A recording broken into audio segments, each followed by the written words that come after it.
मोहतस्तदितराणि तृणाय मेने अस्मद्गुरोर्भगवतोऽस्य दयैकसिन्धोः रामानुजस्य चरणौ शरणं प्रपद्ये। अखिलभुवनजन्मस्थेमभङ्गादिलीले विनतविविधभूतव्रातरक्षैकदीक्षे श्रुतिशिरसि विदीप्ते ब्रह्मणि श्रीनिवासे भवतु मम परस्मिन् क्षेमुषी भक्तिरूपा।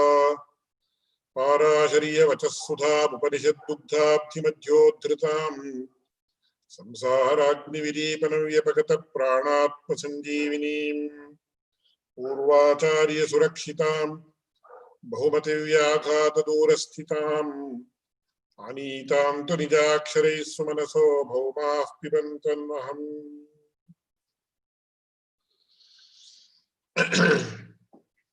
இதற்கு முன்னாடி நடந்த ஒரு அனுசந்தானத்துல ரெண்டு விஷயம் முக்கியமாக விஞ்ஞாபிக்க வேண்டிய இருக்கு. ஒண்ணு இதற்கு முன்னாடி நடந்த கிளாஸ்ல அந்த யூடியூப் இதுல ஒரு சுவாமி ஒரு காமெண்ட் எழுதியிருக்காரு. என்ன காமெண்ட் அப்படின்னு கேட்டா,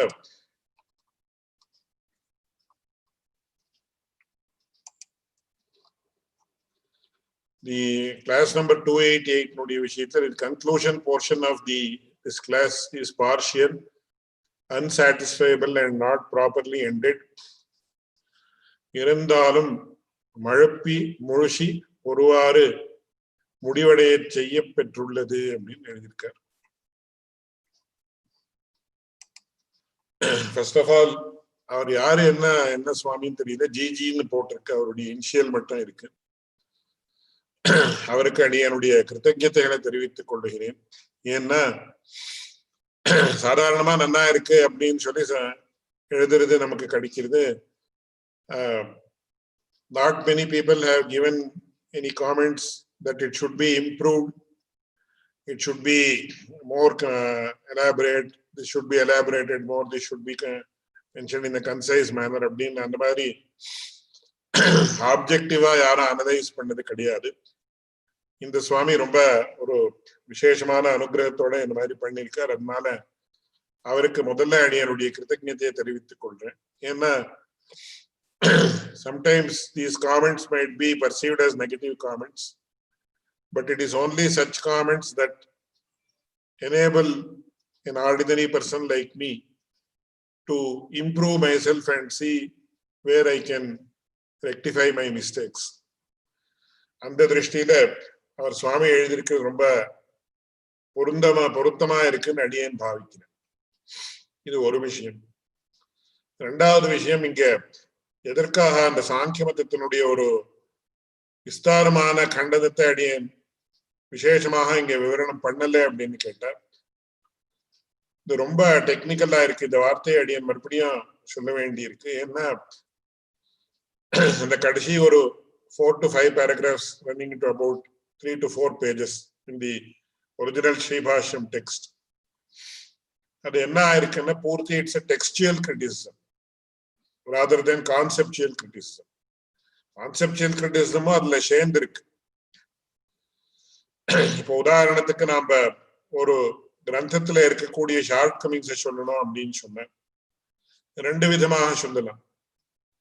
என்னன்னா அதுல ஃபேக்சுவல் எரர்ஸ் என்ன இருக்கு, which are against the known popular facts. இப்போ உதாரணத்துக்கு சொல்லணும்னா India gained independence from the British in the year 1947 அப்படின்றது வாஸ்தவமான விஷயம். யாராவது 1915 எழுதினா 1948 or 1946 அப்படின்னு எழுதினா then that is a factual error ன்னு நாம சொல்றோம். இது it is against the known popular fact, therefore it's a factual error அப்படின்னு சொல்றோம். அதை தவிர இப்போ ஒரு கிராமட்டிக்கல் மிஸ்டேக் இருக்குது யாரோ ஒரு ஒருத்தருடைய எழுத்துல அப்படின்னு சொன்னேன். ஸோ அந்த இதை இப்போ page number 45, page number 45, line number 20, இதுல he has made such a usage. So அந்த யூசேஜ்ல வந்து இந்த மாதிரி கிராமட்டிக்கல் எரர் இருக்கு.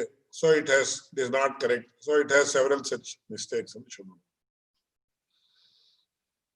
அது வந்து என்ன ஆகும்னு சொன்னா, டெக்ஸ்ட் யார் நன்றாக வாசித்திருக்காளோ இல்ல வாசிக்கிறதுக்கு அவகாசம் இருக்கோ அவர்களுக்கு தான் அந்த மாதிரி ஒரு pointing out the fallacies in that thing will be useful or it will be meaningful.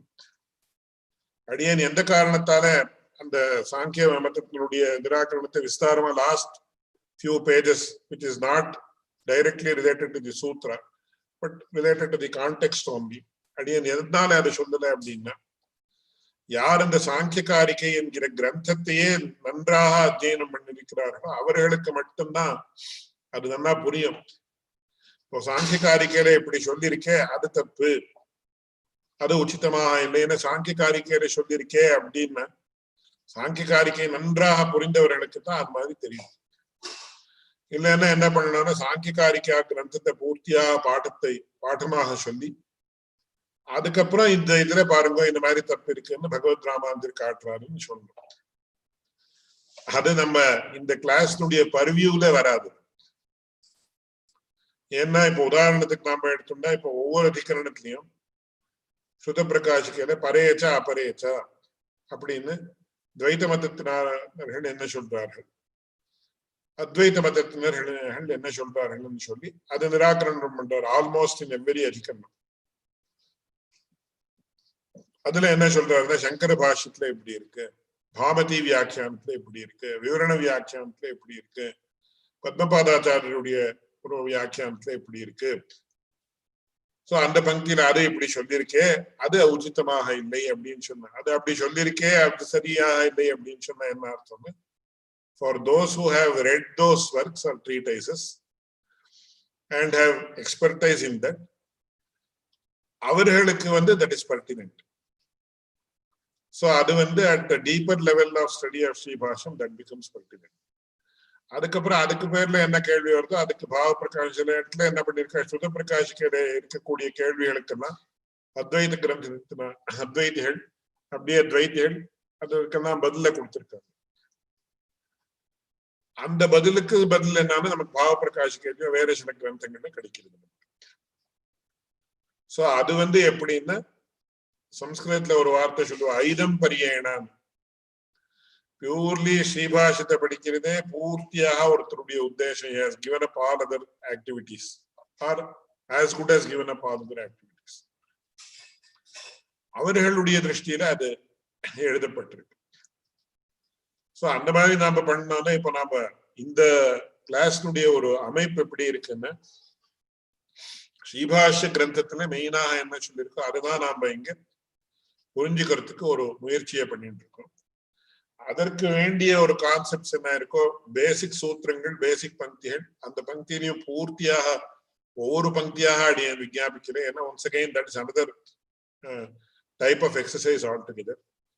அதனால அந்த அதிகரணத்தினுடைய சாரம், அந்த சூத்திரத்தினுடைய சாரம் அதை சொல்லி, ரெண்டாவது how it is relevant to our life and how it is relevant today, how it is applicable to our life and how it is relevant today. இந்த ரெண்டு ஆஸ்பெக்ட்ஸை கூட அடியனுக்கு தெரிந்த அளவுக்கு அடியனுடைய ஆச்சாரியன் எப்படி அதை சொல்லி கொடுத்தாரோ அதை அடியன் எந்த அளவுக்கு கிரகிச்சிருக்கேனோ அந்த திருஷ்டியில அடியன் சொல்றதுக்கு ஒரு முயற்சியை பண்ணிட்டு இருக்கேன். அந்த காரணத்தாலே சில பாகங்கள் ரொம்ப டெக்னிக்கலாக இருக்கக்கூடிய பாகங்களை அடியன் வந்து விஸ்தாரமாக சொல்ல, because that requires a total different background and deep grounding in all the shastras. அதனால அடியன் சில இடத்துல சில பாகங்களை கொஞ்சம் ஒரு மேலோட்டத்திற்கு அப்படின்னு சொல்லி ஒரு மேலோட அந்த திருஷ்டியில சொல்லி அதனுடைய சாரம் என்னன்னு அவ்வளவு மட்டும் சொல்லி அடியன் ப்ரொசீட் பண்ணியிருக்கேன். அந்த திருஷ்டியில இது பண்ணப்பட்டிருக்கு அப்படின்னு அந்த சுவாமியின் இடத்துலயும் அடியன் விஞ்ஞாபிக்கிறேன், உங்களிடத்துலயும் அது விஞ்ஞாபிக்கிறேன். ரெண்டாவது ஒரு முக்கியமான விஷயம், அடியனுக்கும் இந்த கிளாஸ் நடத்துறதுக்கு பிரதானமான காரணமாக இருக்கக்கூடிய ஸ்ரீமான் கிருஷ்ணா கஷ்யப் அவருக்கும் ஒரு ரொம்ப healthy discussion in a very கார்டியல் spirit நடந்தது. அடியன் வந்து இதற்கு முன்னாடி நடந்த கிளாஸ்ல ஒரு ரெண்டு விஷயத்தை கிரந்தஸ்தமாக இருக்கக்கூடிய விஷயத்தை அடியன் விஞ்ஞாபிச்சேன். அதாவது ஒரு வஸ்துவுக்கு அதனுடைய இன்ஹெரண்ட் சக்தி எப்படி இருக்கு, அதுல இன்ஹெரண்ட்னா அதுல லௌகிகமான பாஷையில சொல்றதா இருந்தா அதுல எம்பெட்டா இருக்கக்கூடிய சக்தி எப்படி இருக்கு, சில சமயத்துல எப்படி அந்த சக்தி போயிடுறது. உதாரணத்திற்கு ஒரு பீஜம், அதாவது ஒரு சீட் இருக்கு, it will generally it has to germinate. But கிரந்தத்துல பிராச்சீன கிரந்தத்துல மூஷகாகிராத பீஜவத்து, if a particular type of rat actually அதை மூந்து பார்த்துட்டோம்னா அந்த பீஜம் ஜெர்மினேட் ஆகாது, அதுல இருந்து அங்குரம் வராது அப்படின்னு சொல்லி எழுதியிருக்காரு. அப்படியே இன்னொரு விஷயம் என்னன்னா, இந்த ரஜஸ்வலான்னு சொல்லி people who are undergoing their periods அவ அதை தொட்டு இது பண்ண அது ஜெர்மினேட் ஆகாதுன்னு சொல்லி. So Sriman Krishna Kashyap in a very cordial and respectful sense pointed out, இதற்கு scientific evidence கிடையாது, அதனால it is better not to mention these type of things, though they might have been mentioned in the Shastras or the Shastric works. It might be better not to quote such examples specifically. In principle, Adiyan accept he is a senior scholar and also a person who is mainly responsible for this entire class to happen. அதோட ஒரு முக்கியமான விஷயம் என்னன்னா, இன்னைக்கு even including me, அடியேனையும் சேர்த்துண்டு நாம எல்லாருமே இந்த Macaulay's education சிஸ்டம்ல படிச்சு we have come through that system only. So இன்னைக்கு சயின்டிபிக் எவிடன்ஸ் அப்படின்னு நாம என்ன சொல்றோமோ, இந்த சயின்டிபிக் எவிடன்ஸ் இருக்குன்னா we accept, scientific evidence இல்லைன்னா we don't accept அப்படின்றது that is the general feeling among 99.9999% of the people. அதுல என்ன ஆயிட்டு இருக்குன்னு சொன்னா, நமக்கு we are only partially informed of the truth, we don't know what is the truth. இப்போ ரீசெண்டா கூட என்ன ஆயிருக்குன்னு சொன்னா, இது நியூட்டனுக்கு இந்த லாஸ் எப்படி எங்கேன்னு வந்தது, அப்படியே ஐன்ஸ்டீனுடைய discoveries how it was stolen from இதுன்னு an English university has written a detailed article quoting all the authentic. It is not written by an Indian, it is not written by any Indian university, it has been written by a UK university by a Westerner only, citing all the necessary giving all the necessary citations to prove his theory. So in the மாதிரி எத்தனையோ theories they were already found out by Indians, either by our sages or by the later scholars, but they have been appropriated by the Westerners like Einstein and several other people. அப்படின்றது இப்போ இதா இருக்கு. But still நமக்கு இதெல்லாம் பெரிய விஷயம், இதெல்லாம் அதை பத்தி லாபிஸ் எல்லாம் இருக்கு, இன்டர்நேஷனல் லாபிஸ் ஆர் தேர். தென் நம்ம இந்தியாவிலே there are lobbies that are against this Hinduism and Hindu views and நம்ம Indian religion and thought and all those things, which they don't allow that news to actually be spread in the country or abroad. But still இந்த மாதிரி ஆயிட்டு, இது ஒரு விஷயம். ரெண்டாவது விஷயம் என்னன்னு சொன்னா, science assuming that it is honest, sincere and all those things. ஒரு பெரிய scientist who is a scientist worth his salt according to Westerners, but who is an Indian, அவர் என்ன சொல்லியிருக்காரு இதை பத்தின்னு சொன்னா, science has not grown enough either to test or validate the concepts or facts that have been mentioned by the Indians அப்படின்னு அவர் சொல்லியிருக்காரு. ரொம்ப முக்கியமான விஷயம். இதற்கு ஒரு உதாரணம் என்னன்னு சொன்ன, அதை முக்கியமா அதை சொல்லிட்டு நேரா ஸ்ரீபாஷ்ய விஷயத்துக்கு வரேன். ஏன்னா இது there is a constant clash between the two systems of thought, namely modern science and traditional sciences or traditional philosophy, or the concepts mentioned in traditional philosophy which modern scientists or even people like me and you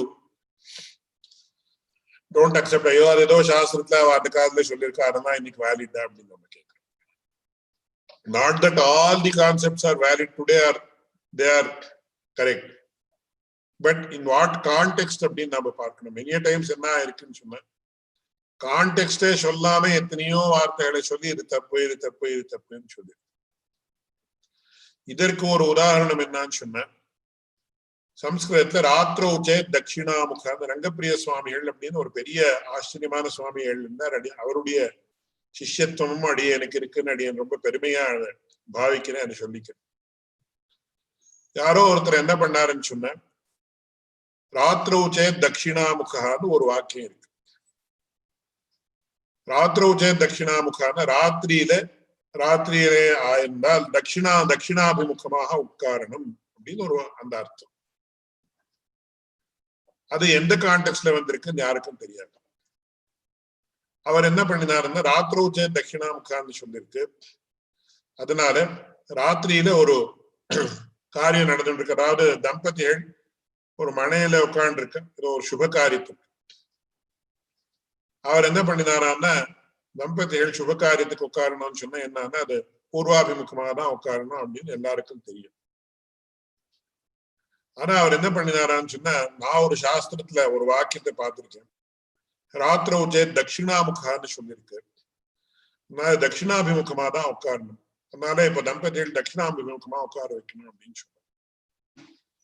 உடனே அந்த இடத்துல பெரிய சர்ச்சையெல்லாம் நடந்ததா, இதுன்னா தட்சிணாபிமுகமா எங்கேயும் உட்காரத்துக்கு இது பண்றது இல்லையே.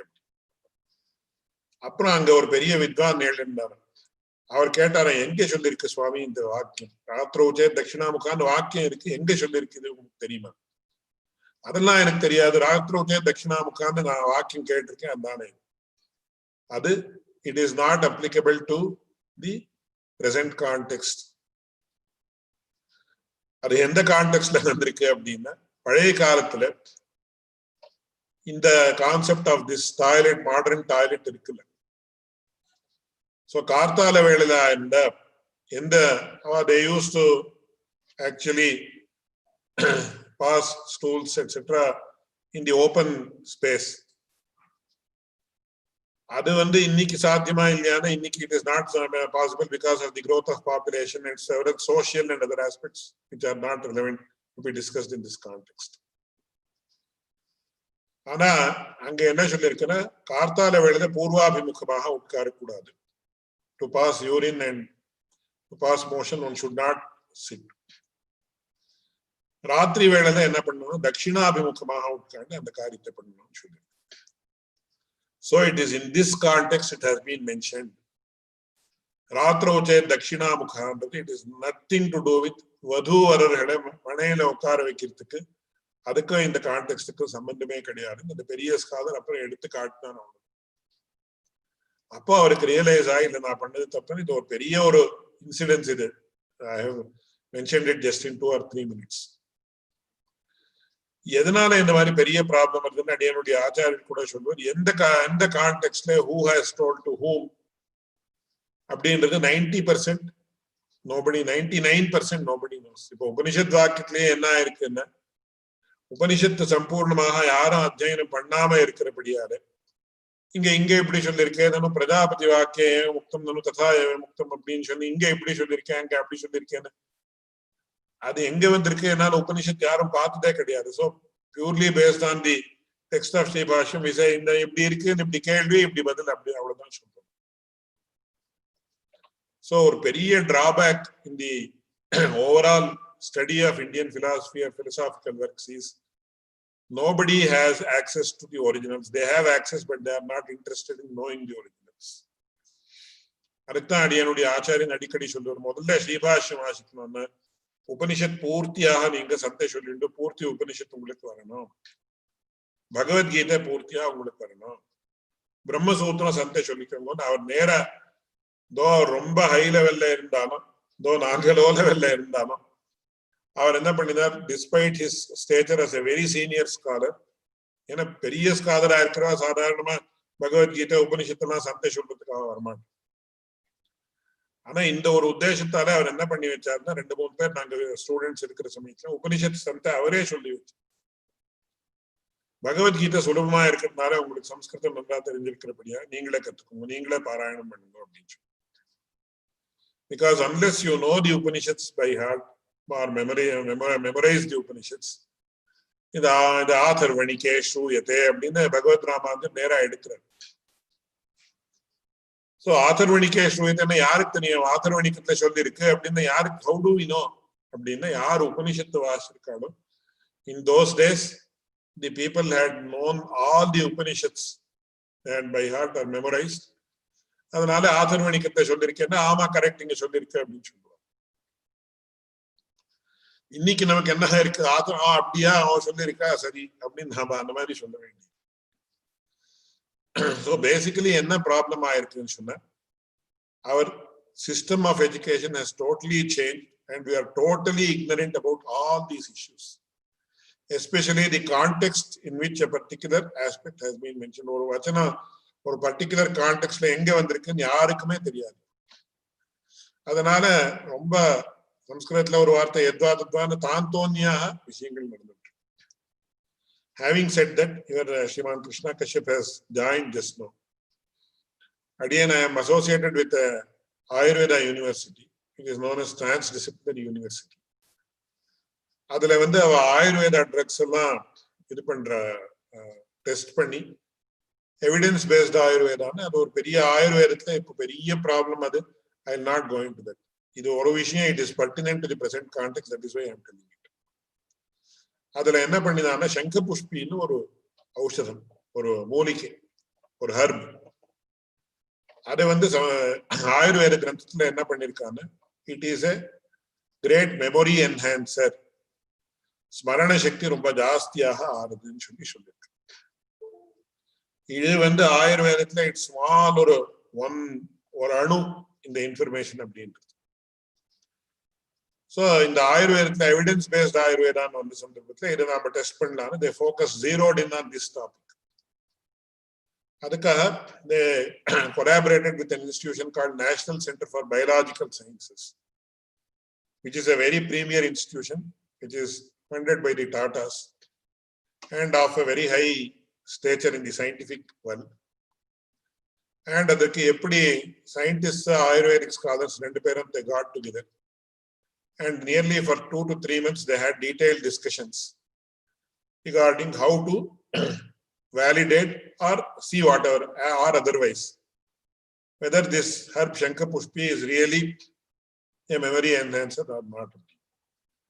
So scientific protocols enna irukku, according to the scientific protocols several experiments were designed. So enna pannina, as you know, I am not an expert to tell that protocol, explain that protocol in detail. Enna pannina sonna, eligalukku one group of rats were regularly administered with the extract of Shankapushpi and another group of rats was not done that. அதற்கு scientific modern ரொம்ப latest scientific protocols prakaram enna pannina, they designed experiments and estimated that the experiment will cost 1 crore rupees, that is 10 million rupees. It was done for 6 months continuously under proper supervision, and after 6 months, according to scientific protocols, it was found out that Shankapushpi enhances memory by 90%. They gave a certificate. The journals you can see, international journals, it has been published. So now they accepted Shankapushpi is a memory enhancer. Yes, because scientific evidence is there. Appo or Ayurveda Vidwan, Kariya Vidwan, who a visionary, he said, idhila Ayurveda, we have gone further. Dhi, Dhriti, Medha, Prajnan, and all vidhama we classify our mental capabilities. Memory is one aspect of the mind. But number Prajnan சொல்றோம், அதே மாதிரியாக ஆஸ்தான்னு சொல்றோம், அதே மாதிரியாக மேதான்னு சொல்றோம். இதெல்லாம் இதுல for example மேதான்னு எடுத்துட்டா என்ன ஆகுதுன்னா தீர் தாரணாவதி மேதா, the power of retention of memory. சில பேருக்கு என்ன ஆயிருக்கும், 10 வருஷத்துக்கு முதல்ல ஏதோ ஒன்று வாசிச்சிருப்பா, நன்றா ஞாபகம். That means mind has that retention power. சில பேருக்கு அந்த ஞாபக சக்தி ரொம்ப குறைச்சலா இருக்கும். பட் பிரக்ஞான்றது நன்றாக இருக்கும். பிரக்ஞான பிரக்ஞாம் நவன பிரதிபான்னு சொல்லுவோம். பிரக்ஞாம் நவனவோன்மேஷாலினி பிரதிபாம். இந்த பிரதிபான்றது என்ன, நவனவோன்மேஷாலினி பிரக்ஞான ஃபிளாஷஸ் ஆஃப் பிரில்லியன்ஸ் இங்கிலீஷ்ல சொல்றாரு. இந்த ஃபிளாஷஸ் ஆஃப் பிரில்லியன்ஸ் சில பேருக்கு தான் வருது. ஒரு ப்ராப்ளம் கொடுத்த உடனே yes this is the solution அந்த flash, it will flash to their mind. Not only with regard to problems, several they may get new ideas, new.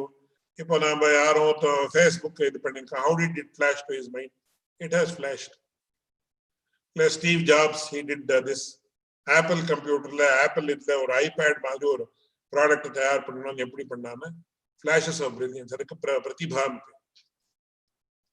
So ஆயுர்வேதத்துல என்ன சொல்றதுன்னா, பிரதிபாவை இன்க்ரீஸ் பண்ணணும்னா you take these drugs or these herbs. திருத்தியை increase பண்ணணும்னா இதை எடுத்துக்கோங்க அப்படின்னு சொன்னா, then the scientist said we don't have any parameters to measure these aspects. This is beyond science. So science has to do a lot of catching up. Now we have just found out that spending 1 crore of rupees and spending 2 years on this job, we have now provided evidence that Shankapushpi is memory enhancer in the National Center of Biological Science. Everybody says yes. But science has to catch up. பிரதிபாவை increase பண்ணானா இதை எடுத்துக்கோங்க, மேதாவை increase பண்ணானா இதை எடுத்துக்கோங்க, திருத்தியை increase பண்ணானா இதை எடுத்துக்கோங்க ஆயுர்வேதத்துல சொல்லு. Then the scientists, they were top scientists, they said science has to catch up with the concepts mentioned in Ayurveda, because this is actually, we don't have any parameters to measure the subtle variations of the mind, which dhi, dhriti, medha, pratibha, prajna, etc. So எதற்காக சொல்ல வரேன்னா, great scientists, இப்போ ordinary people science என்ன, they will say this is humbug, இதெல்லாம் வரும், இந்த இவ கன்னடத்தை சொல்லுவா கந்த புராணான்னு யாரோ இந்த புராணிகர்கள், they are telling people to deceive them or something like that. But today we have reached a stage where scientists are actually expressing their inability to fathom certain very important things that have been mentioned in our Shastras. So இது ஒரு முக்கியமான விஷயம். நம்ம all of us have to know. Even I may not agree, scientific evidence இருந்ததா நான் ஒத்துக்கிறேன். Even I will say, when somebody encounters me separately, ஆமா அதுக்கு scientific evidence இருக்கா அப்படின்னு even I'll ask. But science has its own limitations, which actually scientists themselves agree, and there are several instances. இன்னொரு விஷயத்தை சொல்லி இந்த விஷயத்தை முடிச்சுடுறேன். I request all the people to forgive me because I have digressed. Challenging modern medicine சொல்லி ஒரு கிரந்தம் எழுதப்பட்டிருக்கு. அந்த கிரந்தத்துல என்ன பண்ணிருக்காவான்னு, all the scientists or so-called medical professionals, அவ வேற வேற ட்ரெடிஷனல் ஹீலர்ஸ் ஆஃப் இந்தியாவை போய் பார்த்திருக்கு. And incidentally, அடியானுடைய ஆச்சாரியன் சொல்லியிருந்தார், during the British period, during the 1920s and 30s, because அடியானுடைய ஆச்சாரியனுக்கு சின்ன வயசுல அது ஞாபகம் இருந்ததுன்னு அவர் சொல்லியிருக்கார். மத்திய பிரதேஷ்லயோ எங்கேயோ ஒரு இடத்துல ஒரு பெரிய சித்த புருஷன், அவன் எந்த இடத்துல எந்த பாம்பினுடைய விஷம் இருக்கோ, he could actually make the poison of a cobra or any poisonous snake not affect the person who is bitten. So அவனுக்கு பிரிட்டிஷ்ல என்னன்னா, அந்த ஒரு நம்பருக்கு some address, telegraphic address, அந்த நம்பருக்கு பாம்பு கடிச்ச உடனே யாரு வேணுமானா, எந்த போஸ்ட் ஆபீஸ்ல வேணுமானா, அந்த காலத்துல இந்த மோர்ஸ் கோடுன்னு dash dash சொல்லுவாங்க, அந்த மோர்ஸ் கோட்ல தான் டெலிகிராம்ஸ் எல்லாம் அனுப்பிட்டு இருந்தா until about 25 years, until the millennium started. So அந்த இதுக்கு என்னன்னா, anybody could send a telegram stating that இப்பேற்பட்டவர்களுக்கு அந்த பெயர் சொல்லிட்டு இப்பேற்பட்டவர்களுக்கு பாம்பு கடிச்சிருக்குன்னு சொன்னேன். as soon as it reached him, அந்த பாம்பை அவன் அங்க ஏதோ ஒரு சங்கல்பம் பண்ண அந்த விஷயம் இங்கே இறங்கிச்சு. இது ரொம்ப ஹையஸ்ட் லெவல். பட் இந்த சேலஞ்சிங் தி மாடர்ன் மெடிசன் இந்த புஸ்தகம் எழுதியிருக்காள். அவ என்ன பண்ணிருக்கா, பெரிய சயின்டிஸ்ட் இவாள்தான், பெரிய medical professionals who are working in the frontiers of science. அவ போய் இந்த மாதிரி இப்பவும் கூட சில பேர் இருக்கான்னு தெரியுது. பாம்பு கடிச்ச உடனே அவன் என்ன சொல்றான்னா, பாம்பு விஷயம் இறங்கட்டும் அப்படின்னு சொல்லி he either touches them or ஒரு துணியில just he will wave the cloth like this, உடனே விஷயம் இறங்கிவிடும். So medical professionals have accepted and அதுல எவிடன்ஸ் எல்லாம் கொடுத்திருக்கு. We are unable to understand what is happening. இந்த மாதிரி நிறைய ரீசெண்ட் டைம்ஸ்ல வந்திருக்கு. Even recently there was a person, he was alive for 20 years without having food, without having water, without passing urine or stools. அது எப்படின்னா he was like that for 20 years or 25 years. இது எப்படி சாத்தியம்? How he is able to breathe, how his heart is able to function, how lungs are able to function, all these things, how it is happening, it's a mystery. அப்படின்னா all the top medical people have mentioned. That means science has its own frontiers, its own limitations, not frontiers. Its own limitations. In the booklet, and I can even share that book if somebody is interested. All such instances have been recorded or documented, and all the medical professionals have given, yes, we accept it, that we are unable to find evidence for this, but we have examined this in detail and we accept that it is genuine. அதனால நான் என்ன சொல்ல வரேன்னா, இந்த ஸ்ரீபாஷ்யமாக இருக்கலாம், எந்த விஷயமாகவும் இருக்கலாம், though all of us accept scientific evidence is very much valid, it has its own limitations அப்படின்றது நாம புரிஞ்சுக்கணும். I had a very healthy discussion with Sriman Krishna Kashyap in this context, and that is why I am narrating this. இது என்ன இருக்குன்னா, இது ரொம்ப முக்கியமான விஷயம் in as far as traditional knowledge, validation of traditional knowledge is concerned. So இது முக்கியமான விஷயம். மேல்கொண்டு இப்ப என்னன்னா,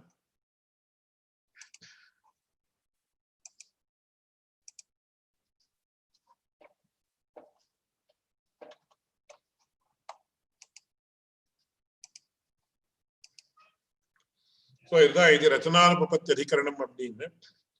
இல்ல அடியன் இன்னைக்கு முன்னாடி சொன்ன மாதிரி 3 paragraphs I have not explained in detail. எதற்கான்னு கேட்டா, இது ரொம்ப டெக்னிக்கலா இருக்கு. இப்போ இதெல்லாம் உதாரணத்துக்கு ததா அந்த ஒரு சுவாமி he said it has not been mentioned properly. இதெல்லாம் சாங்கிய காரிகானுடைய ஒரு ஸ்லோகங்கள். தஸ்மாத் தத் சம்யோகாத் அச்சேதனம் சேதனாவதிவலிங்கம் குணகர்த்திருத்வே ததா கர்த்தேவ பவத்யுதாசீனஹ புருஷஸ்ய தர்சனார்த்தம் கைவல்யார்த்தம் ததா பிரதானஸ்ய பங்கவந்தவர் உபயோரபி சம்யோகஸ்தத்கிருத சர்கஹ இதி அப்படின்னு சொல்லி இந்த ஸ்லோகத்தையே வச்சுட்டு கிரிட்டிசைஸ் பண்ணி he says how the Sankhya Matam is not tenable based on the textual evidences. So unless nama textual evidence here, Sankhya Karika, all the concepts that are mentioned in Sankhya Karika, we are familiar with them. We will not be able to easily understand these portions. That is why purposefully I have avoided them. அப்படின்னு சொல்லியிருக்கேன். அதுக்கும் பேர்ல யாருக்காவது இண்டிவிஜுவலா வேணும்னு சொன்னா I am quite more than willing to share my knowledge and explain this thing in detail. இப்போ பிரகிருதத்துல என்னன்னா, 2வது அத்தியாயத்துல 2வது பாதத்துல 2வது அதிகரணம் மகதீர்காதிகரணம் அப்படின்னு பேர். அதுல this chapter provides proves that there is no contradiction of other Vedic or allied texts in accepting the Brahman as the sole cause of the universe, and this is also logically correct. அதனால இந்த அவிரோதாத்தியாயம் அப்படின்னு பேரு. அதுல த்விதீய பாதம் 2வது பாதம் தர்க்க பாதம். This pada establishes that purely even from the logical point of view, the Sankhya and other schools are faulty, and the Vedanta school alone stands the test of logic. அதுதான் இங்க முக்கியமான விஷயம். இதுல இந்த சம்மரி, இந்த அதிகரணத்தினுடைய சம்மரி என்னன்னா மகதீர்காதிகரணம் அப்படின்னு இந்த அதிகரணத்துக்கு பேர். இதுல தார்க்கிகர்கள் அப்படின்னு தார்க்கிகாக அப்படின்னு ஒரு வார்த்தை இருக்கு. தார்க்கிகர்கள் அப்படின்னா யாருன்னா தர்க்கசாஸ்திரம் அப்படின்றது இட் இஸ் கன்சிஸ்டிங் ஆஃப் 2 தர்சனங்கள், 2 தர்சனங்கள். அதாவது நியாய தர்சனம், வைசேஷிக தர்சனம். அந்த வைசேஷிக தர்சனம் அப்படின்றது it deals with the ontology, whereas நியாய தர்சனம் அப்படின்றது it deals with the epistemology. அப்படின்னா என்ன அப்படின்னு கேட்டேன். ஆண்டாலஜி அப்படின்னு சொன்னா நம்ம என்ன பண்றோம், பதார்த்தங்களை விபாகம் பண்றோம். How many types of entities are there in this universe? How we can categorize them? How we can categorize them and understand them? லௌகிகமான ஒரு சின்ன இன்ட்ரோடக்ஷன் வைசேஷிக தர்சனத்துக்கு அடியன் கொடுக்கிறேன். அவர்கள் என்ன சொல்றார்கள் அப்படின்னா, அவர்களும் கூட they are based on the Vedic thought only. அவர்கள் எந்த மாதிரி இந்த ஒரு தர்சனத்தை பிரசன்ட் பண்றார்கள் அப்படின்னு சொன்னார், ஆத்ம தத்துவ ஞானான் மோக்ஷா ஆத்மாவாரே திரஷ்டவ்யா ஸ்ரோதவ்யா மந்தவ்யா நிதித்தியாசித்தவ்யா. சோ நமக்கு ஆத்ம ஞானம் அப்படின்றது ஏற்பட்டால்தான் நமக்கு மோட்சம் கிடைக்கும். This is one way of presenting the Vaisheshika Darshanam. அந்த ஆத்ம தத்துவ ஞானம் அப்படின்றது எப்படி வருது, ஆத்மான்றது என்னன்னு எப்படி புரியுது அப்படின்னு கேட்டாங்க. அப்போ நம்ம என்ன சொல்றோம் அப்படின்னு சொன்ன, ஒரு விஷயத்தை 2 விதமா புரிஞ்சுக்கணும். இப்போ ஒரு மாடு, பசு மாடுன்னு எடுத்துட்டார். ஹவு டு யூ அண்டர்ஸ்டாண்ட் ஏ கவ்? நாம சாதாரணமா லௌகிகமான திருஷ்டியில சொல்றதா, 2 4 காது இருக்கணும், ஒரு வாது இருக்கணும், 2 கொம்பு இருக்கணும், இது இருக்கணும், அது இருக்கணும்னு சொல்றோம். Indian method of describing is if it has a dewlap, அதுக்கு சாஸ்னான்னு சொல்லுவா. அண்ட் ஆல்சோ கக்குத்துன்னு அந்த முதுகுக்கு மேல ஒரு ஹம்ப், அது 2 இருந்ததுன்னா அது மாடு. It is Indian context. கக்குத்து சாஸ்னா அப்படின்னு சொல்லுவோம். So having the dewlap and also the hump, that is the mark of an Indian cow. So that which doesn't have this is not a cow. So இப்போ அது அந்த dewlap அப்படின்றது வேற எந்த ஒரு பிராணிக்கும் கிடையாது. குதிரைக்கு கிடையாது, எருமைக்கு கிடையாது, இதுக்கு கிடையாது, அதுக்கு கிடையாது, எதுக்குமே கிடையாது. So these are the positive aspects, or the under the positive aspects to understand a particular object, and these are the aspects that differentiate it from a cow. அப்படின்னு நம்ம ஒரு பசுமாடுன்றது எப்படி நம்ம புரிஞ்சுக்கிறதுன்னு சொல்றோம். அந்த மாதிரி வைசேஷிக தர்சனத்தினர்கள் என்ன சொல்றாருன்னா, ஆத்மான்றது புரியணும்னு 2 விஷயம். ஆத்மான்றது எதுன்னு புரிஞ்சுக்கிறது ஒன்றும், ஆத்மேதரத்து ஆத்மா அல்லாம இருக்கிறது, ஆத்மாவாக இல்லாம இருக்கிறது, that which is different from the ஆத்மா, that also you have. இது 2ம் தெரிஞ்சாலே தவிர நமக்கு ஆத்மான்றது எதுன்னு சரியா புரியாது. இப்போ நல்லவன் யாருன்னு சொன்ன என்ன சொல்றான், அவன் பொய் சொல்லக்கூடாது, அவன் யாருக்கும் மோசம் பண்ணணும் அவனுக்கு ஒரு பாவனை இருக்கக்கூடாது, ஒருத்தருக்கு தொந்தரவு பண்ணணும்னு சொல்லி அந்த மாதிரி இருக்கக்கூடாது. ஆதிருஷம்சியம் பரோதர்மஹா, ஆதிருஷம்சியம் அப்படின்னு ராமாயணத்துல வருது. ஆதிருஷம்சியம் பரோதர்மஹா தத்தையோமயா. திருஷம் சகான இன்னொருத்தருக்கு தொந்தரவு பண்ணி சந்தோஷப்படக்கூடியவன், அந்த திருஷம் சத்துவம் இருக்கக்கூடாது, அதுவே பெரிய தர்மம். That means absence of negative qualities. But this doesn't give completeness to the explanation. Presence of the desirable qualities. 2ம் இருந்தாதான் ஒரு விஷயத்தை நாம பூர்ணமாக புரிஞ்சுக்க முடியும். இப்போ பாலுன்னு என்ன அப்படின்னு கேட்டேன், அது எப்படி இருக்கணும்னா அதுல இந்த குணம் இருக்கணும், it should have nourishing qualities, it should be pure, இந்த மாதிரி இருக்கணும், அப்படி இருக்கணும். It should not have these qualities. இந்த காலத்துல என்ன பண்றாங்கன்னா, some மாவனுடைய பொடியெல்லாம் ஈஸி ஏதோ யூடியூப்ல இதெல்லாம் வருது நிறைய, how milk is adulterated. It should not have all those qualities அப்படின்னு அது. அந்த மாதிரி ஆத்மான்றது எப்படின்னா, ஆத்ம தத்துவ ஞானம் அப்படின்றது இட் இஸ் அது பதார்த்த தத்துவ ஞானாதீனம். Unless you know the nature of all the entities that exist in this world, one cannot actually understand, distinguish in a distinguished manner what Atman is. Atma Tattva Jnanam என்கிறது பதார்த்த தத்துவ ஞானாதீனம். ஆத்மாவுடைய யதாவஸ்திதமான ஞானம் எப்பேற்பட்டதுன்னா, எதிலேந்து உண்டாருதுன்னா பதார்த்த தத்துவ ஞானத்திலிருந்து உண்டாருது. பதார்த்த தத்துவ விவேச்சனாய் தர்க்கசாஸ்திரம் பிரவர்த்தம்.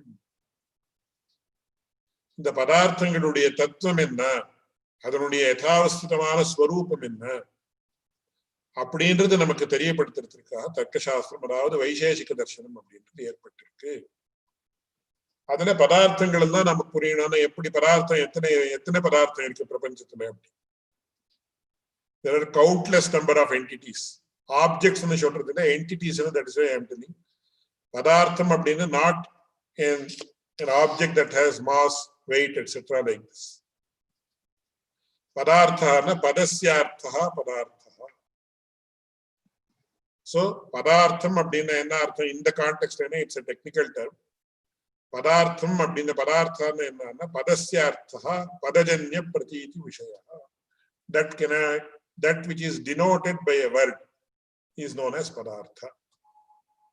So akashamum padartham na, jnanamum padartham na, because any entity in this world can be denoted by a word. அதனால சம்ஸ்கிருதத்துல என்ன, தர்க்கசாஸ்திரத்துல என்ன சொல்றாங்க, ஜ்ஞேயத்துவம் அபிதேயத்துவம் பதார்த்த சாமானிய லட்சணம். அதை இங்கிலீஷ்ல நாம சொல்லணும்னா nameability and knowability is the definition of an entity. பதார்த்தம் அப்படின்னா என்ன, that which is knowable and that which is nameable. And invariably என்று நம்ம விசேஷமா அண்டர்லைன் பண்ணிக்கணும். Invariably என்னன்னா, every entity in this world is knowable and nameable. If it is an entity, it is nameable and knowable. ஜ்ஞேயத்துவம் அபிதேயத்துவம் ரெண்டு தர்மங்கள் அதுல இருக்குன்னா இருக்கு. அதான் பதார்த்தம் சொன்ன அர்த்தம். And if it is nameable and knowable, then only it's an entity. அப்போ எது entity இல்லைன்னா, there is nothing that is a non-entity in this world. ஆனா உதாரணத்துக்கு சொல்றதுக்காக நாம என்ன சொல்றோம்னா, சசஸ்ரிங்கம்னு ஒரு imaginary object. It's not an entity at all, it's not an object at all. ஆனா அது நம்ம உதாரணத்துக்கு காட்டுறதுக்காக சொல்றது சசஸ்ரிங்கம்னா the horn of a rabbit. இங்கே என்னுடைய ஆச்சாரம் ரொம்ப ஆச்சரியமா சொல்றாரு. Horn of rabbit also, horn அப்படின்றது இருக்கு, ராபிட்ன்றது known, named and known. Horn அப்படின்றது named and known. Rabbit does not possess a horn. அதனால the relationship between them is actually not. Because you can never ever mention about an object that is unknown or unnamed. இதுதான் ரொம்ப ஆச்சரியமான விஷயம். இது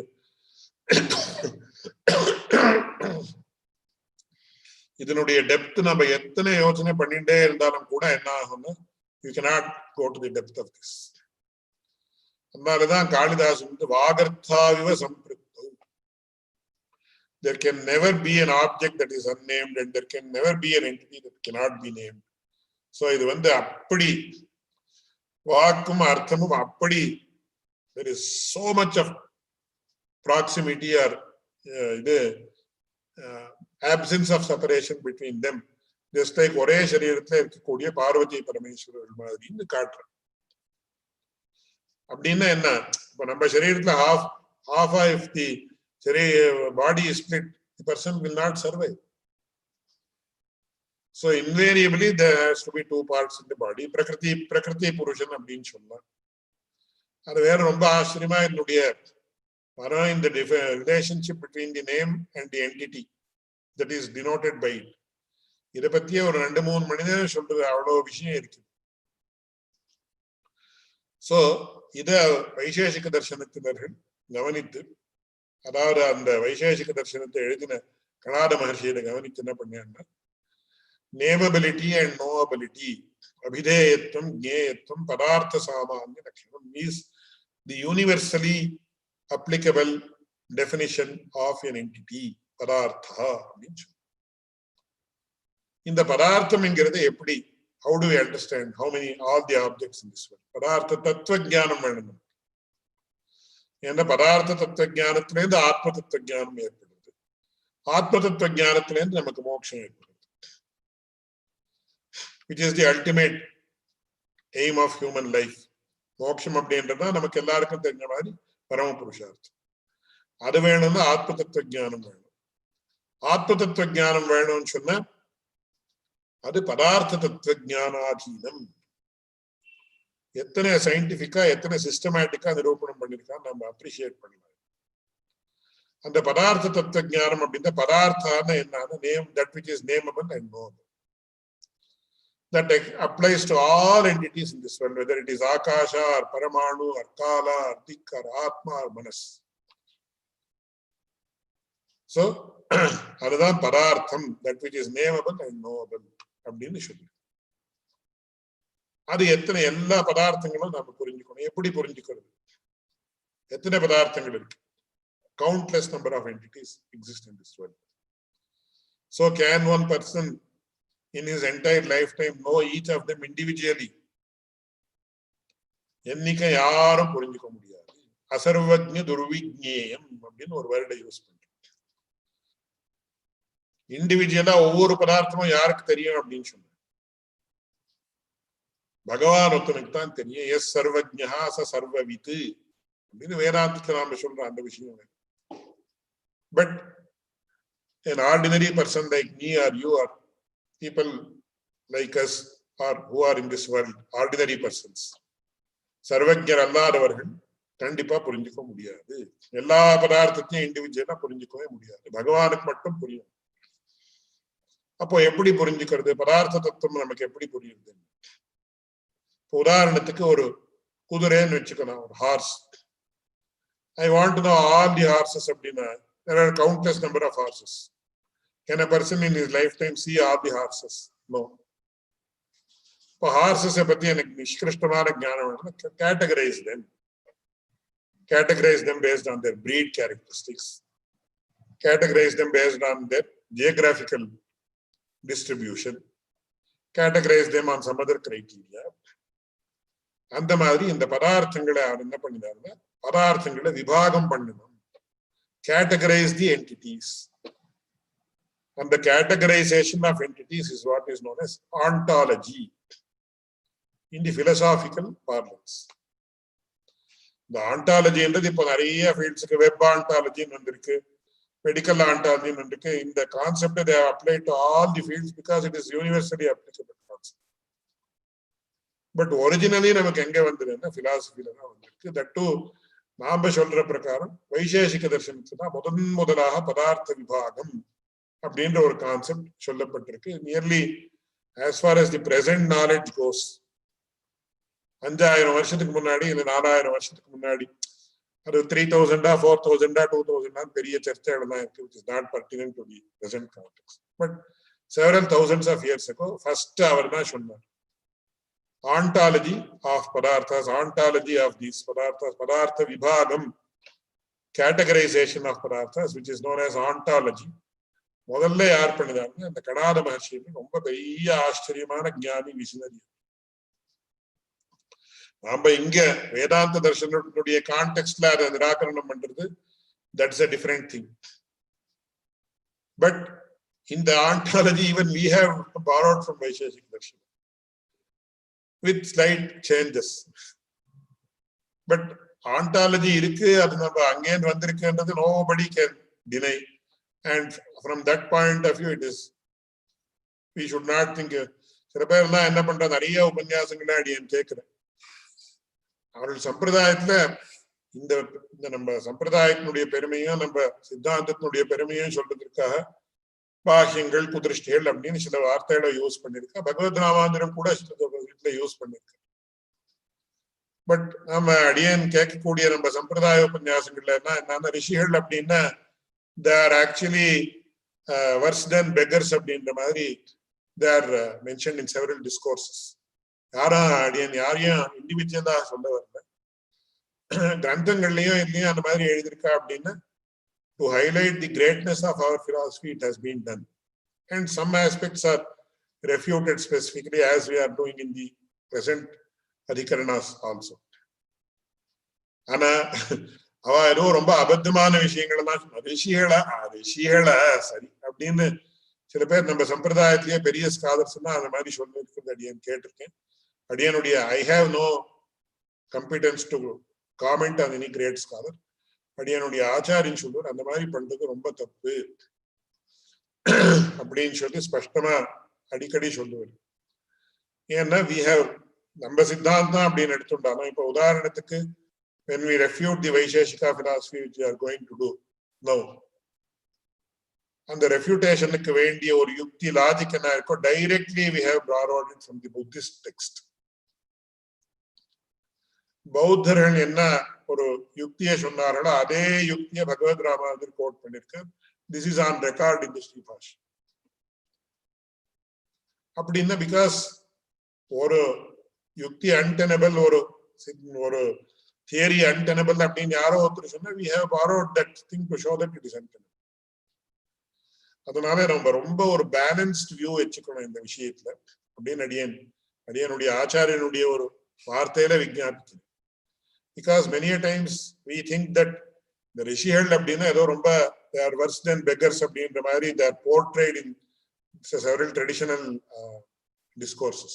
உபன்யாசங்கள்லாம் அந்த மாதிரி அடிக்கடி அடியன் யூடியூப்ல இந்த அடியன் நிறைய உபன்யாசங்கள் கேட்கிறேன். அந்த சமயத்துல அந்த மாதிரி சொல்றேன். அவர்களுக்கும் அந்த மாதிரி டீக்ரேட் பண்ணணும்னு அபிப்பிராயம் கிடையாது. ஆனா என்ன இருக்குன்னு சொன்னா அவர்களுடைய பெருமை என்னன்னு சொல்லி அதுவும் நாம புரிஞ்சுட்டாதான் அப்புறம் இந்த ஆஸ்பெக்ட்ல இட் இஸ் நாட் அக்செப்டபிள்னு நாம சொல்லணும். பெருமையே தெரியாத நாம டீக்ரேட் பண்றதுன்றது அவ்வளவு உச்சிதமா இல்லைன்னு அடியனுடைய ஆச்சாரியன் சொல்லி. அதனால இந்த ஆண்டாலஜின்ற கான்செப்ட் ஃபர்ஸ்ட் அவர் தான் சொல்லி பதார்த்தங்களை கேட்டகரைஸ் பண்ணி தான் நம்ம புரிஞ்சுக்க முடியும். சோ அதுக்காக அவர் என்ன பண்ணார், திரவியம், குணஹா, கர்மா, சாமானியம், விசேஷா, சமவாயா அப்படின்னு சொல்லி first that is in the history of the world அப்படின்னு கூட நாம சொல்லலாம்னு எனக்கு தோன்றுது. He was the first person to categorize the entities of the world and then explain them, and then also அந்த லட்சணங்கள் எப்படி இருக்கு, உத்தேசா, லட்சணம், பரீட்சான்னு ரொம்ப ரொம்ப ரொம்ப சிஸ்டமேட்டிக்கான முறையில அதை எக்ஸ்பிளைன் பண்ணப்பட்டு அவர் என்ன சொன்னார் அப்படின்னு சொன்னார், பதார்த்த தத்துவ விவேச்சனாத்து பதார்த்த தத்துவ விவேச்சனாத்து ஆத்ம தத்துவ விவேச்சனம், ஆத்ம தத்துவ ஜானாது மோக்ஷா. சோ இந்த சித்தாந்தமும் ஸ்பஷ்டமா நமக்கு என்ன சொல்றதுன்னா மோட்சத்திற்காகவே இருக்கக்கூடிய ஒரு சித்தாந்தம், மோட்ச மார்க்கத்தை காட்டுறதுக்காகவே இருக்கக்கூடிய ஒரு சித்தாந்தம். அதுல என்னன்னா ஆண்டாலஜியை வச்சுட்டு நம்ம எப்படி இது பண்ணலாம், how it is actually complementary to வேதாந்தான்றது தான் முக்கியமான விஷயம். ஆனா அதுல என்ன சொன்னார் அவருன்னா பரமாணுகள் தான் இந்த ஜெகத்துக்கு உபாதான காரணம் அப்படின்னு சொல்லியிருக்கு. அந்த ஆஸ்பெக்ட்ல we differ from வைசேஷிக தர்ஷனம். அது எப்படி என்னன்றது அடுத்த ஒரு கிளாஸ்ல பார்க்கலாம் அப்படின்னு சொல்லி அடியேன் இதோட இன்னைக்கு நிறுத்துறேன். ஸோ இந்த அட்டாமிக் தியரி எப்படி இருக்கு, தென் அதுல அவர் என்ன கண்டனம் பண்ணியிருக்கார், இதெல்லாம் எப்படி how the atomic theory of Vaisheshika has been வியாசரி எப்படி நிராகரணம் பண்ணியிருக்கார், இந்த விஷயங்கள் தான் அடுத்த வாரம் பார்க்கலாம் அப்படின்னு சொல்லி இதோட இன்னைக்கு நிறுத்தினேன். 2 questions இருக்கு. Please share this book to kiranmadhuraguna@gmail.com. I will definitely share it. You please send me an email to me personally so I will remember and I will not forget. Where you mentioned quoting Sri KSC that we should read the Advaita, how they would read and not be influenced by me. We should not apply the scientific filter to any of our works and missing knowing what the works say but need not elaborate those that may be considered. I fully agree with you, Maniyappan Swami. I am very thankful to you for giving a very nice suggestion. வேற ஏதாவது live questions இருந்தா கேட்கலாம்.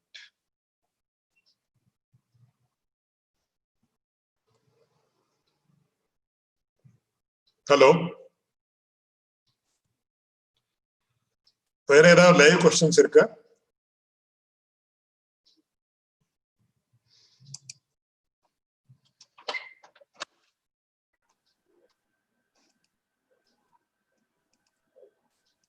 இல்ல நினைக்கிறேன் சுவாமி.